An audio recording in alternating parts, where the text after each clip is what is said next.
Warning before disaster. A Palestinian man in Gaza receiving a phone call from the Israeli army to tell him this building was about to be blown up in an airstrike.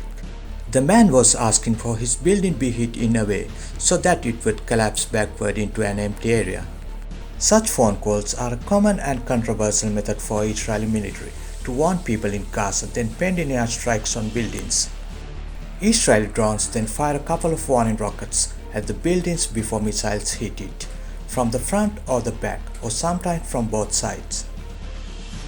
As happened on Thursday when an airstrike flattened evacuated Al-Shod tower block. Israel says it is targeting buildings where Hamas's offices and weapons stores.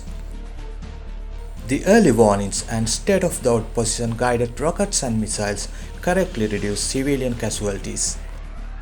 The military says although no alerts issued for strikes on Hamas leaders and fighters. Kazan says such strikes are a human rights break and world does nothing to stop.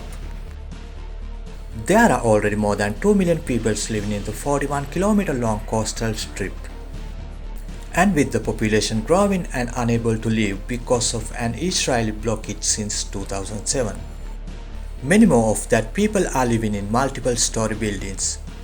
The deliberate targeting of civilian objects and exchange won't justify destruction of property or war crimes and a break in international law.